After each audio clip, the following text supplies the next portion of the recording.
toujours su que je vais travailler dans l'aéronautique. C'est depuis que je suis tout petit. J'ai toujours voulu aller travailler là-dedans.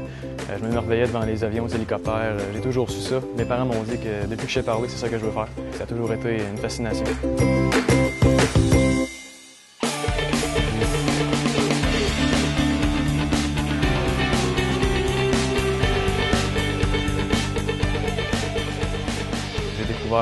J'aimais ça l'électronique, mais c'est un peu par hasard. Je démontais, si on veut, tout ce qui était auto de course, petit radio, pour faire des modifications, voir comment c'était fait, prendre les pièces. Puis j'ai découvert l'ANA aussi, si on veut, par surprise, plus le programme d'avionique. Je connaissais le programme de maintenance, puis je regardais les livrets, puis j'ai vu avionique, je fais « tiens, c'est un programme qui me rejoint parce que ça combine l'aviation et l'électronique ».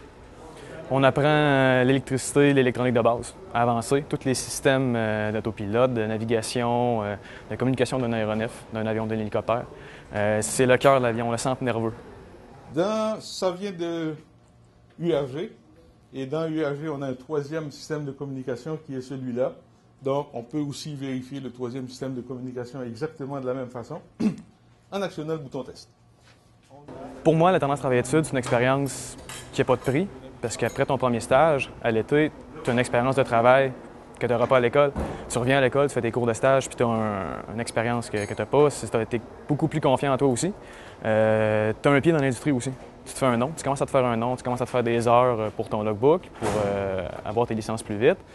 Puis dans le cas de mon deuxième stage, ça m'a permis de trouver une compagnie que j'ai faite. C'est là que je vais aller travailler. Ça soit plus précis. Ou là, c'est une image. Donc, l'aiguille qui bouge, elle ne peut pas bloquer. Là. Okay. C'est vraiment l'avionique, c'est vraiment l'intérêt pour la haute technologie.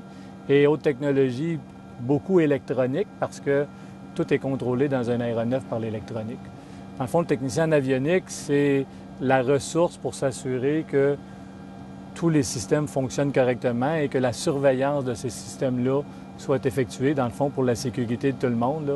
Tout le monde dans l'avion, mais même les gens qui sont au sol. Là. Le technicien en avionique doit être celui qui veille au grain et de même détecter des anomalies que l'équipage n'est même pas en mesure de détecter. Parce que leur mission à eux, c'est d'être des bons pilotes, d'être des bons conducteurs et des bons gestionnaires de crise.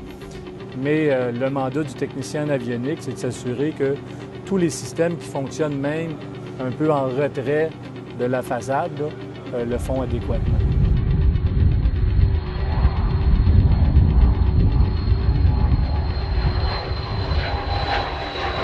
Les finissants, ils vont sûrement finir 20. Ils ont déjà 30, 40, 50 demandes d'emploi. Ils ne pourront pas combler la demande actuelle à l'année. Il n'y a aucune crainte. Conditions de travail aussi, salaire, c'est super bon.